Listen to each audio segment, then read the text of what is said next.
recording this video pretty early this morning. I want to make sure I get out all the information. It's 4 a.m. Eastern here, and been up since about 3 putting together some of these panels to inform you all about what's going on. And happy Wednesday, happy hump day. Today's the 20th. And again, my name is Tim Ealer. I'm a meteorologist. Graduated from Mississippi State this spring, and look forward to keeping you informed as to weather and what I think is going to happen here. Of course, all eyes are on Erin here. Latest advisory: 100 mile per hour hurricane, central pressure 954 millibars, moving to the northwest at 13 miles an hour. It's finally taken a northwestward turn, and we have these other disturbances out in the tropical Atlantic, which I'll talk about later. Focus on Erin to start with here. So let's get started here. This is Erin, infrared satellite loop showing higher, colder cloud tops surrounding the center. Although no eye is present, it looks better than it did yesterday. It was sheared a lot from the northwest. Now it looks like it's getting some shear from the southwest here. There's some dry air. If we look at the mid-levels, there's some dry air on the south side of it. Not a lot of outflow, maybe a little bit of shear pushing in right now. As it moves to the northwest, that shear is supposed to lessen and the flow is supposed to become more divergent aloft, which will help strengthen it. I think it make it more symmetrical in the short term, and also with the divergence aloft, it will help it grow in size even more than it is right now. So, what's the latest track thinking on this? Currently, 100 mile an hour. This is a little bit old, but 100 miles an hour. Forecast to strengthen a little bit as it moves between Bermuda and the east coast of the U.S. Moved out to sea by 96 hours, becoming non-tropical in the northern Atlantic Ocean. This is the current location here, as we showed on the other graphic of Erin. So, and this is the National Hurricane Center official cone of uncertainty, showing the times and where it currently is as of 2 a.m. today. You can see tropical storm warnings along the North Carolina coastal areas, tropical storm watches a little further north, Virginia. They may be extended a little bit further north, or we'll just have to see what the next advisory says.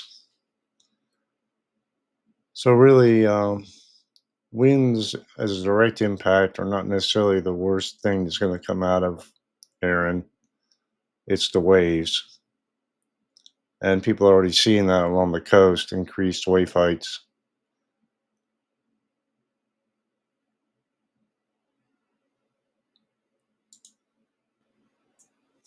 This is a graphic here from the GFS model that depicts the peak wave period and direction of combined wind wave swells. The area, like the darker reds, indicate combined wind wave swells in the direction that they're coming from. You can see as air moves northward where the deepest reds are along the coast here. And it looks to be even more so along the Long Island coastal areas, up to 20 foot probably, reaching that area, likely due to topography. And see even further to the north here, these deeper reds, 19, 20 feet, banging into the coast here, combined wind waves and swells. You see how it radiates outward as it moves out here. So the difference in colors here, like the lines or the periods of the wave, and the deeper colors are the how large the waves and swells combined are. So the waves are becoming quite frequent here. You see what I'm talking about? The space between these different swells and stuff. This is just a model simulation of it. You see how it radiates outward, even as far as the African coast here. Um, Combined wind waves and swells. It's amazing the flow right there from Erin, how much impact it has in the long term there. It's crazy. Another way to look at this, significant wave height and direction of combined wind waves and swells. This just depicts it around the center. Significant wave height, 20, 30 feet, approaching the North Carolina, Virginia coastline as it moves through here. You can see how it all radiates out again. Become a very powerful cyclone as it moves towards England. It's going to be pretty intense here. Waves of possibly 30 feet plus moving into looks like Ireland or anyway, that's pretty significant storm there. So I'm just emphasizing this because, you know, people think about the winds and stuff, but the wave impacts and the consistent increasing in height waves on the shore can do a lot of erosion and flood inundation in the lower elevations of the coast here. So this graphic can be better depicted with a peak storm surge forecast along the South Carolina coast, North Carolina coast, and up into Virginia, up to 4 feet. The outermost outer banks here, and up to 3 feet in the blue areas. Rainfall, not necessarily that big of an impact along the coast. If you're in a boat trying to get out there this way, I would stay away from this. Go around, or if you're on the way, get past it before it comes through.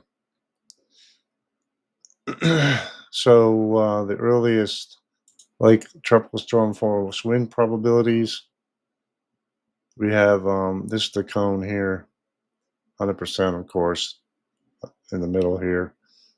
I would say Bermuda and off the coast here have a good chance of getting tropical storm force winds as it passes.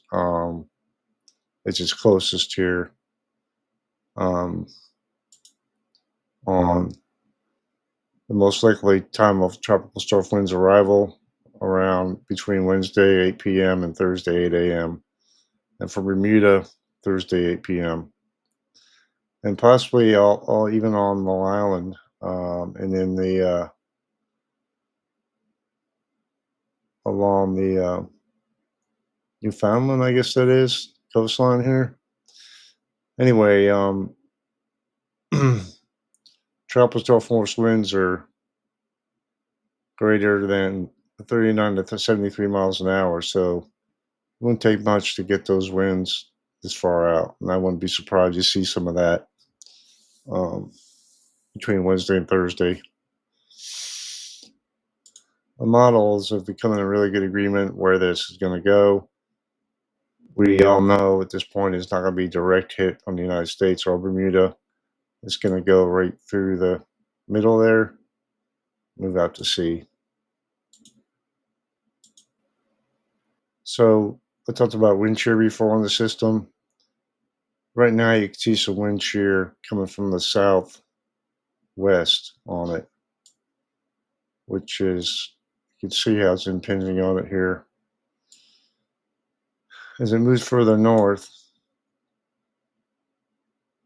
it develops an anticyclone more on top of it and more outflow, not impinging directly on the circulation anymore, although a little bit on the south. Eventually, as it moves out to sea, it becomes extratropical.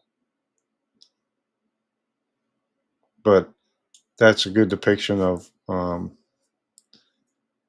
right now the shear impacting it and why it looks kind of not as good as it could. Moves north here. It's likely where it's going to gain a little strength, and then as it moves out to sea, it weakens some. So, what do the mid-level humidities look at right now around the system? See some drier air in the south, what I was talking about. Moves further north here.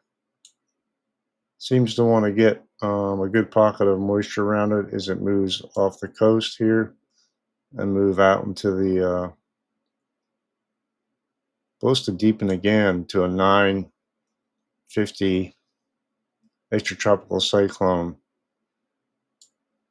Wow, that's pretty intense right up there. 950. That's that's the strength of our system right now in the tropics. Wow, that's incredible. So this is a simulation by the GFS model of Erin's infrared presentation on satellite, like I showed you here. Depicts it pretty well, and you see what I'm talking about as it moves northward here. Wants to develop a clear eye for a little while. Then as it gets picked up northward, eye gets bigger, kind of shears apart, become extratropical. This is just the depiction of the pressure and the wind field surrounding it. You can see how these stronger winds are just barely touching on the outer banks here. I won't be surprised if we get 40, 50 mile an hour gusts right offshore here, even though on the right side, likely stronger winds than on the left. Just the way it usually is. Um, However, we'll just have to see how that plays out. You can see even the wind field expands even more here and gets close to Long Island as well. So, and Atlantic Canada.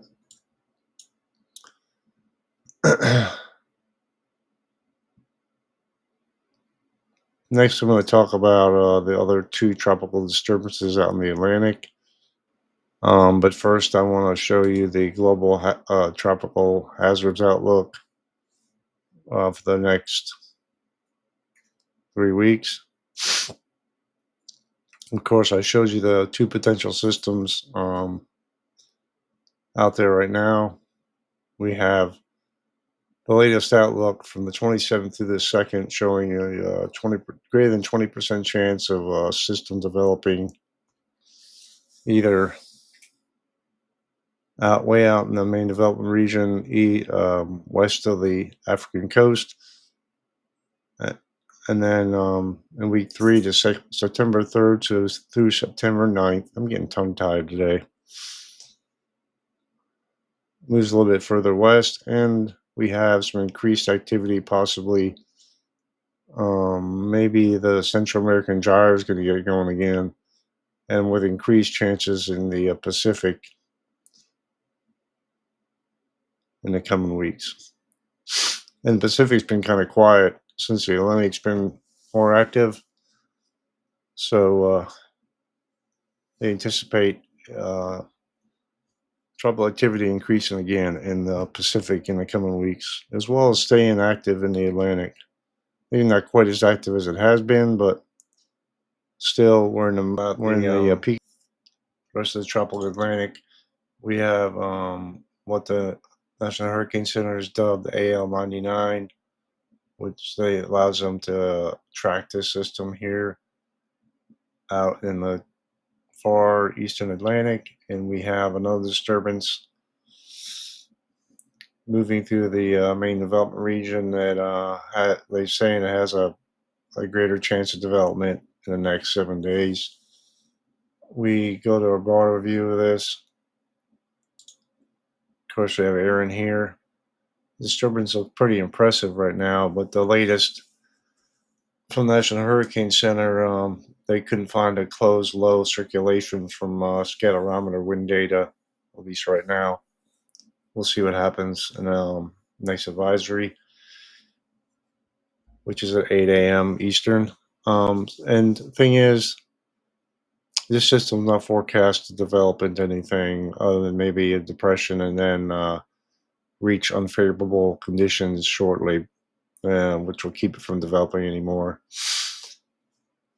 This other system out here, not very impressive right now. And it's not forecast to develop until it moves further up to here.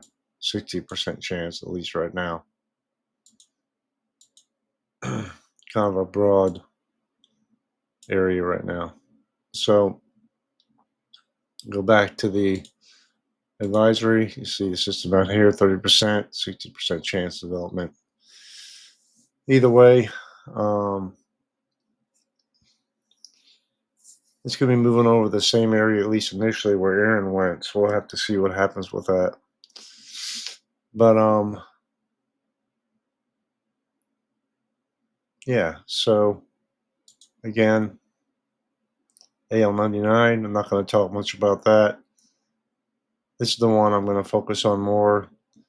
Potential impacts to the Lesser Antilles, depending on if it develops still, if the wave moves through here and it's not developed yet, still a chance for some winds and rain, but nothing, at least right now, forecast to be that bad. So let's see. Let's start with the model forecast tracks for 99L. That's that system off the Cabo Verde Islands. Not forecast to do much, stay in the low level flow, and not intensify much at all. Although the ship's model wants to like go crazy with it, the hurricane models and the global models, except for the Euro, which hasn't been run yet for this particular disturbance, don't show much of anything. Possibly becoming a brief tropical storm before being torn apart with dry air and some shear and stuff. So you can see here on these panels real quickly, GFS Ensemble model guidance for this disturbance. Moving to the south here, along a low level flow and just not doing much of anything. Anyway, I'm not going to focus much on that.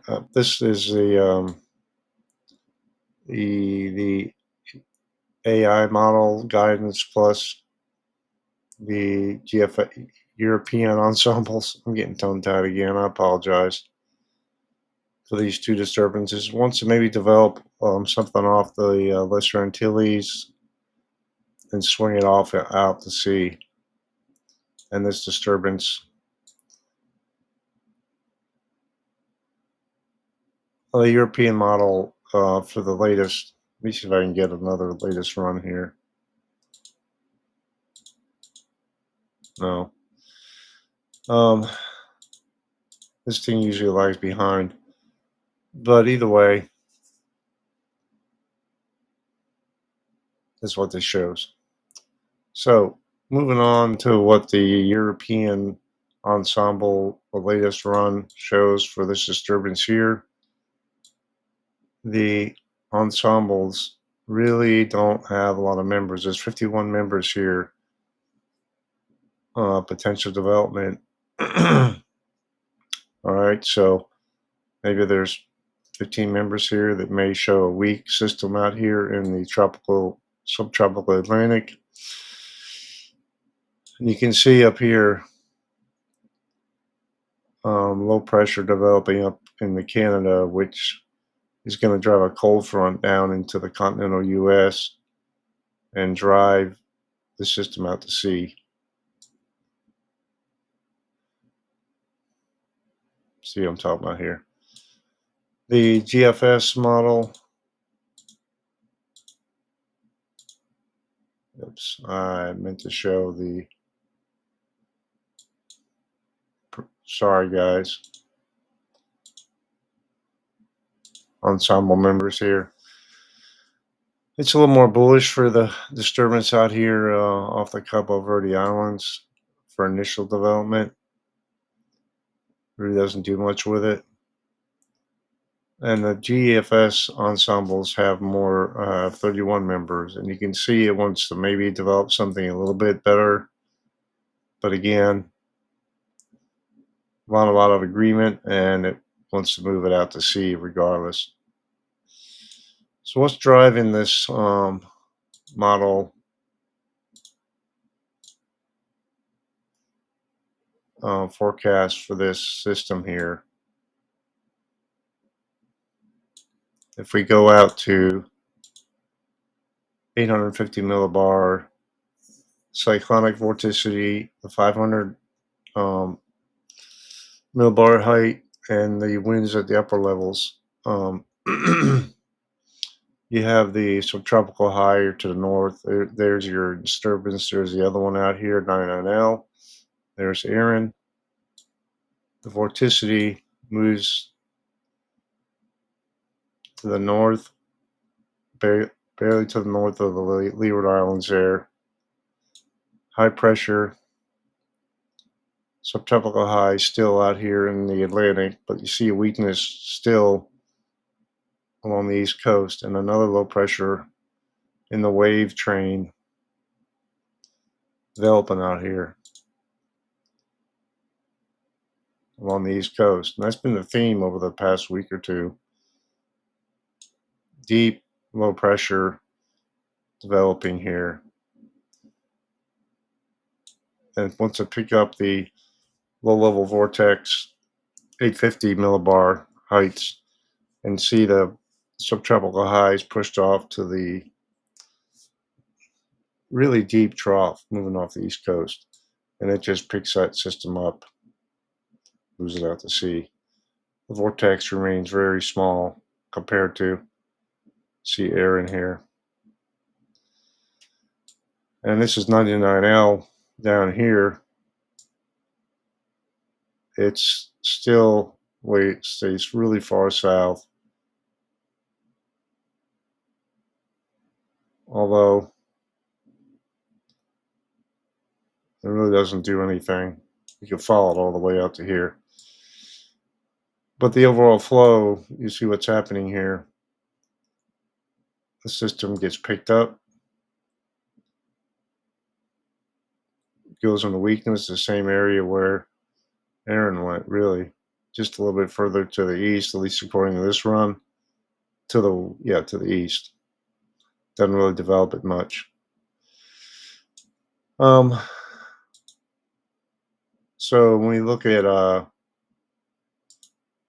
the low level flow associated with the system, what drives these systems into the deep tropics is low level flow until they develop, and then mid and upper level flow shapes them and, well, moves them in different directions. You see surface high here driving it westward, but you see the surface high is broken down as well, and that system feels that and moves in the flow up here along the edge of that surface high. It's not very strong wants to develop some, potentially becoming a Cat 1 hurricane. Very small, though. Not forecast to get large at all. Uh, as a subtropical high reasserts itself out here, but gets pretty strong. But the trough picks this up, moves it out. So when you have a mid-level high down here, the surface high is in a different location than the mid-level high. That's just the way the dynamics work in the atmosphere. So the low levels flow always is steering these systems in the deep tropics, unless they're strong, and then the upper level flow steers them. So until they get strong enough to be felt by the upper level flow, like Erin is, they continue to move to the east. You can see what happens again with this high pressure as it builds in here. One of the things that you want to look at too with this is the humidity values surrounding the system. Surrounded by a lot of dry air for a long time here. Never really gets a good pocket of moisture around it.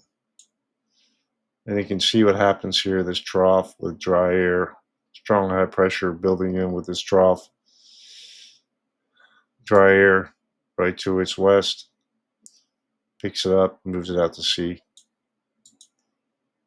Shear, this is the 200 wind millibar winds and streamlines. There's Erin out here. This just shows the faster winds are in the darker blues. The lighter winds are in the just the white color here. Clockwise is high pressure, counterclockwise low pressure here. So we have that low, maybe moving through the flow here. Really, it wants to get under a little bit of divergence aloft, but then it's picked up and moved out, and likely intensifying a little bit due to interactions with this trough and some divergence, which eventually make it extratropical if it does develop. Move out to sea. What is the infrared? Simulated infrared look like here? There's Erin. There's, let's see, disturbance. Not looking too impressive, is it? And the other one kind of disappears. Another tropical wave moving out of Africa there. That's a disturbance, and you have some low pressure, likely extratropical low forming off the east coast here. Still doesn't look that impressive, but maybe getting a depression formed at this juncture here. European model pretty much shows the same thing as far as the wind speed and millibar as far as development goes. They both show a deep trough developing off the east coast of the U.S. here. European and GFS. European really doesn't want to develop any kind of system, low pressure here, and GFS does. We'll just have to see how that plays out in the next 7 days. Anyway, that's it for today. I think unless we see some more development out here in the tropics today, I'm probably going to focus more on local forecast tomorrow. Talk about Erin some, but that's hopefully I'll get to that tomorrow. Hope you all have a good day.